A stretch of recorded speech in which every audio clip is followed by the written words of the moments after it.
I want to buy a copy of Bone Storm. Here's 99 cents. Allow me to summarize the proposed transaction. You wish to purchase Bone Storm for 99 cents. Net profit to me, negative $59. Oh, please take my $59. I don't want it. It's yours. Welcome back to Thinking Critical. This is Wes, and today I've got two of my friends here. We got Pele, the curmudgeon of critical himself. We've got the X-Men historian, the Marvel aficionado, Doc, and we're going to talk about a little bit of is it an anomaly or is this a trendsetter? Recently, a Detective Comics 7.0 went on to the auctions and hit for $1.5 million. Previously, the highest the 7.0 had ever went for at auction, I believe, was around $700,000 or $800,000. Recently, last year, there was an 8.0 that went for $1 million. So this is a substantial leap as far as price goes. And obviously, I'm not the expert on this. Pele and Doc are, so that's why they're here. How you doing, fellas? Oh, doing good. Yeah, I feel like crap, but this makes me feel better because I like talking about comics. So, this is just nuts, man. This is crazy. These rare keys are just, every time one of them goes up for sale, it breaks a record, and it doesn't really seem to matter what grade it's in. I think that's kind of the point, though. The word rare is the optimal word there. Yeah. We're seeing people kind of come back to understanding rarity and associating that with value. They're realizing exactly how thin the market is. I mean, thin is in like, what I mean by that is just in volume available. Mm-hmm. How many copies of these books even exist? It's not much. 83 copies of Detective 27 that are projected, graded and ungraded. Yeah. I mean, versus a lot of, over the past few years, we've seen a lot of the bronze and silver stuff skyrocketing. But when you look back at it, okay, maybe, AF-15 has a lower print run, but, Hulk 181 has been, and giant-sized X-Men, there's hundreds of thousands of copies of them that are out there in the wild. Some of them. You mean hundreds and thousands, not hundreds of hundreds of thousands. Okay, so there's a lot. There's nuts. You're probably looking at 150,000, maybe 200,000 copies of Hulk 181 that are out in the wild somewhere. Yep. So more than you get on a print run of a hot comic today. Oh God, absolutely. Yeah. More than was printed for Absolute Carnage #1. Which was a huge event. There's probably that many copies of the first appearance of Wolverine out there. The difference is they're either absorbed into collections, sitting in somebody's closet somewhere, or sitting on the market, and they actually have value. Yep. What's amazing about that is I know dealers that have like long boxes full of Hulk 181. Not literally, but that many copies, 400 copies, 300 copies. One guy that I heard of that has over 1,000 copies of Hulk 181, and they sit on them and wait for them to appreciate and then dribble them out. Yeah. So but compare that to stuff like Tech 27, Action Comics 1, even books like Hulk #1. Yeah. Much smaller print run, much fewer copies overall available to the market and ever. Yeah, plus anything that came out during like the World War II era was a lot of those would have been recycled during the war effort. Exactly. So just the materials were reused. Yeah, so I think rarity is starting to become much more appreciated. In addition to the fact that it is the first Batman. I mean, that's an important factor, but at the same time, rarity. There's as he said, maybe 83, 85 copies total worldwide. Well, and how many are graded 7.0 or better? It's probably even a fewer. dozen. 10. Yeah. Maybe 10. It's I've seen personally about 4 of them. They're 4 maybe 5 of in this grade or higher. And I've seen a lot. I've probably seen more copies of Det 27 than most people out there. So it's most collectors out there, and it just, I don't think really even grade matters at a certain point with these. No. Over a certain grade that's considered acceptable, like a 5 or a 6, when one comes out, it's going to break a record. Exactly. And it's probably going to break a record from a higher graded book. Yeah. So, Pele, do you think that has a lot to do with how in the public conscience they are, not just in the United States or worldwide? There are certainly big collections that are outside the United States. It's just that comic book character heroes are in such demand that they're just it's the glass ceiling is always being shattered once these very rare comics come onto the market. Do you think maybe if the comic book movie boom ever kind of subsides, do you think we'll see a steadying of the market, or do you think it's just going to keep stepping? Well, you have a huge number of wealthy people out there, and this is a market that is very easily bought up. I mean, you got one billionaire out there. He could buy up all the copies of Det 27 if they went up for sale. It's you would have a very limited amount of product and a huge amount of wealthy people that would want this. And then you've got people that aren't especially wealthy but still want it, and they'd probably, probably mortgage their lives to get one because they're just crazy. They're crazy about Batman and stuff like that. So, it's. I think that yes, the superhero market is spurring this on as far as the doubling that we're seeing. That's crazy. That's nuts.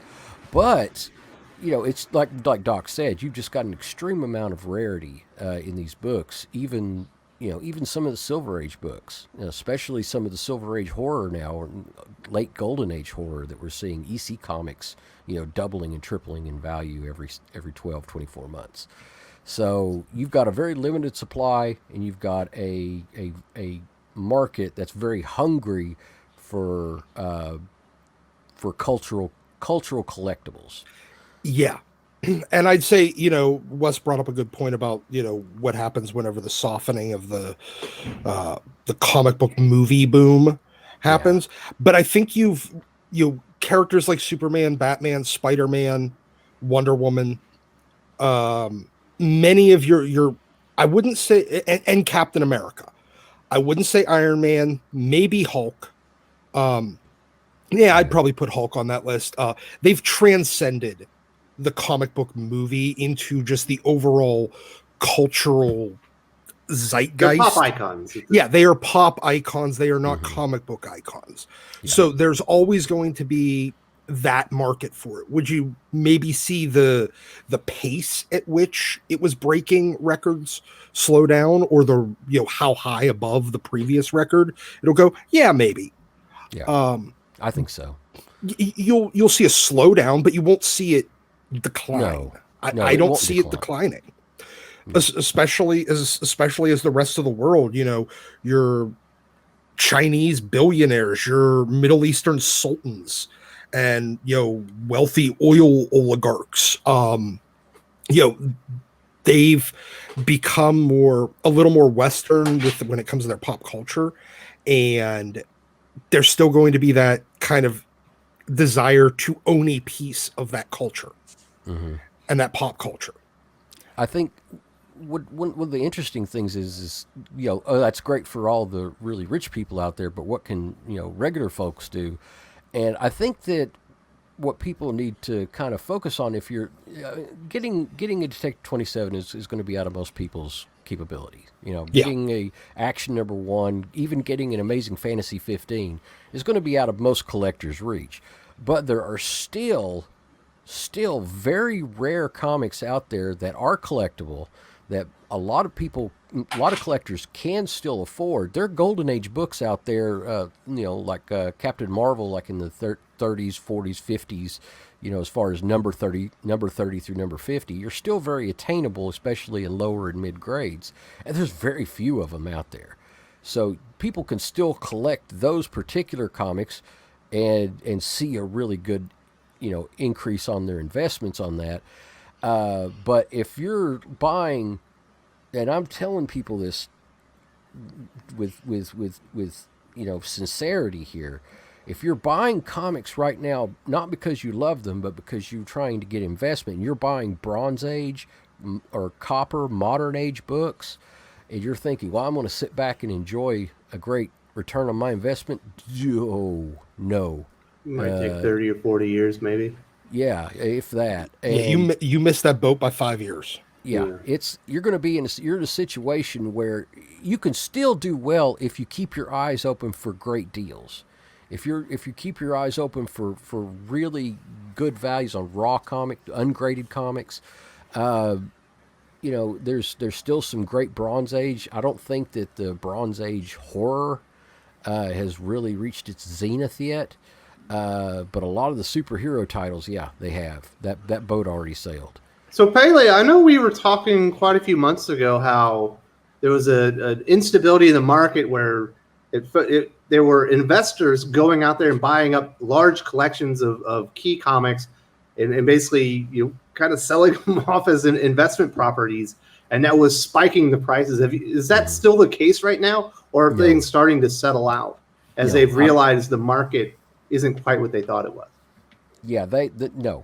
I'm seeing that. I still that drop off drastically. It's still there for Golden Age books, certain big Silver Age keys, the Hulk 1 through 6, Amazing Fantasy 15, Fantastic Four number 1 through 5. Stuff like that. Yeah, you're still seeing a hunger out there because in high grade, those books are as rare as the Golden Age keys. But you're going to have to look in high grade.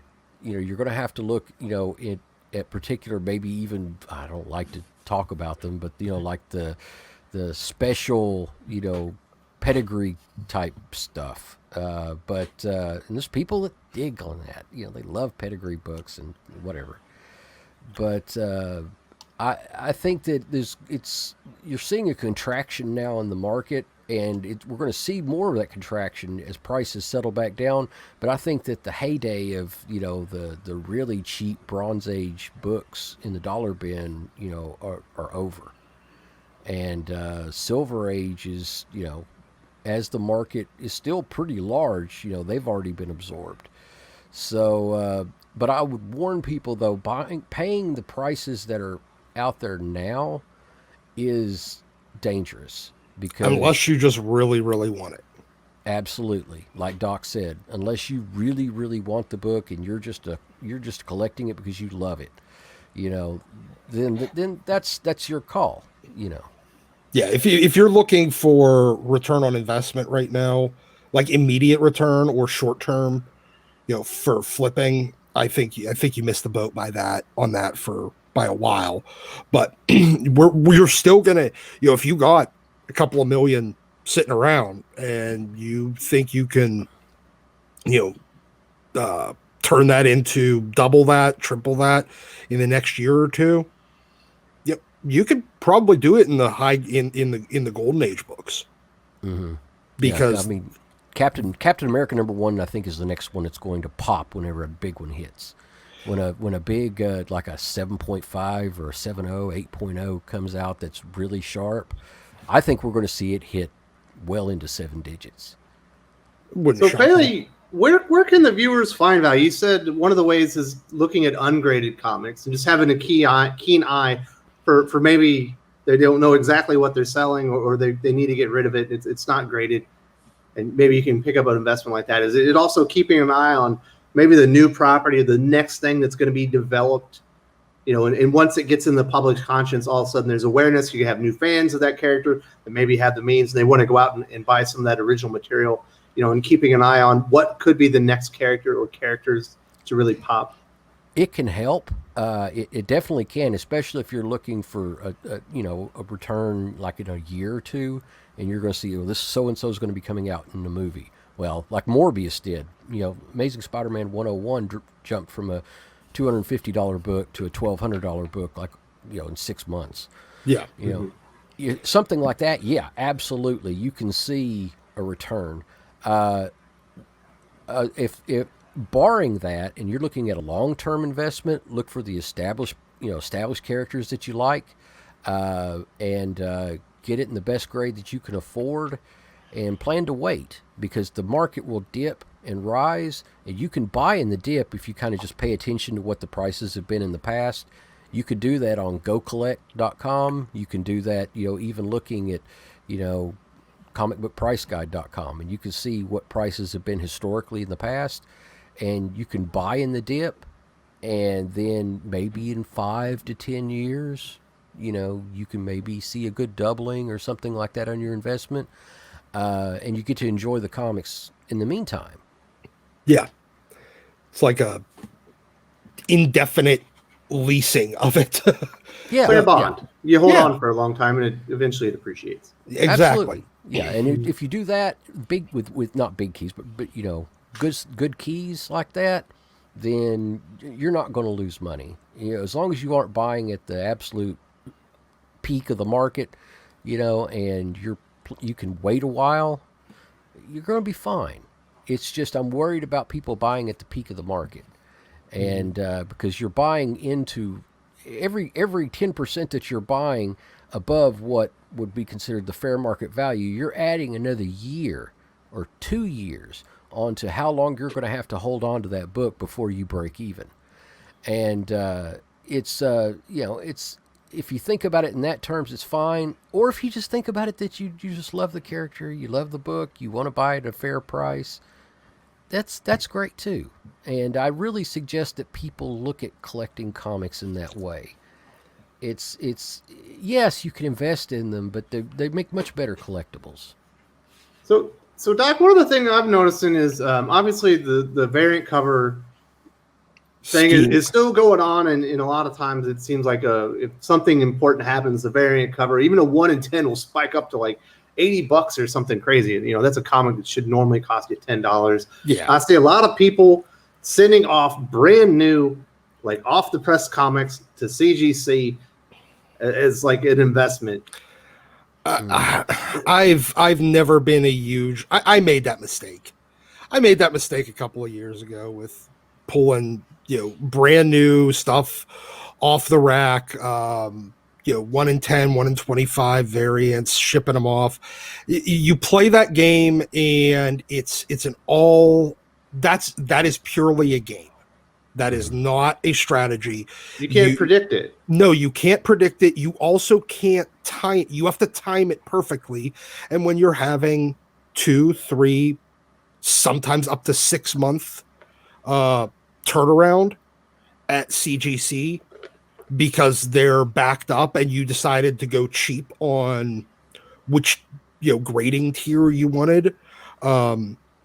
Because if you go fast enough, you could burn through all the potential profit you have, with buying at the higher tiers. So you want to play it safe, give yourself a little bit extra wiggle room. But at the same time, if the book tanks between the time you submit it and the time you get it back, well, then you're just as bad off as you would have been if you made no money on it at all. And then you're just sitting on it and waiting and hoping that maybe there's a resurgence. And you're not guaranteed a 9.8. No, you're not guaranteed a 9.8. You get a 9.6 back or a 9.4, and you're kind of sitting there going like, well, fuck. What am I supposed to do about this? Yeah, you're out $40 in shipping and grading, and you got a 1 in 25 variant that's worth like $20. Yeah. It's harsh. No, but that's just playing a game.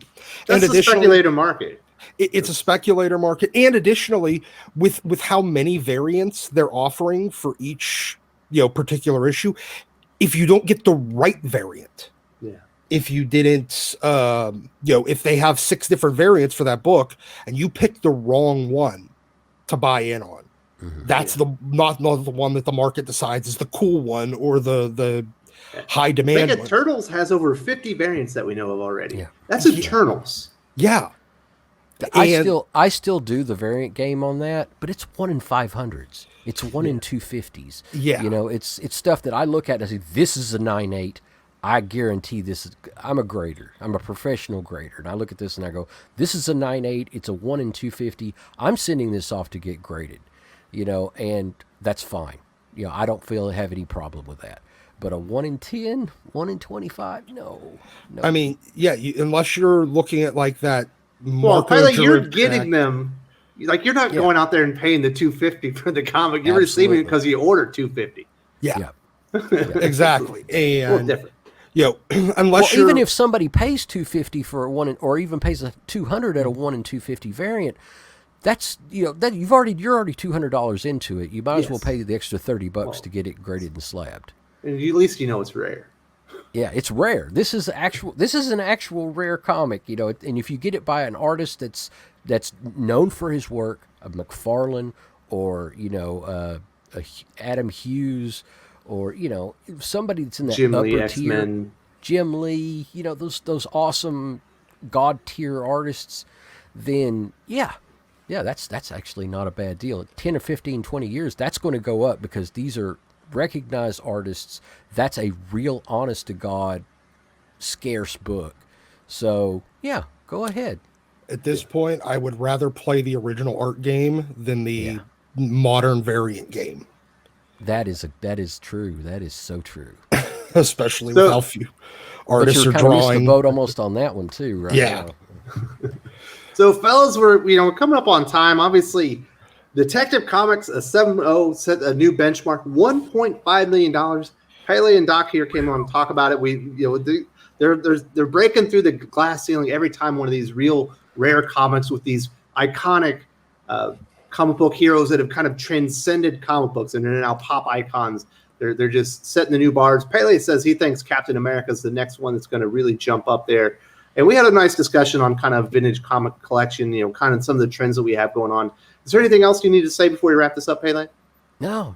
If you're rich and you want to get into these books, there's no better time than right now, because I don't think they're not going to go down in value. I mean, and they're just going to keep popping and doubling. So nope. If you got the bank sitting around and you want to have some fun with it, you're guaranteed not to lose money on this. Yeah, this is about as close to guarantee you won't lose money as possible.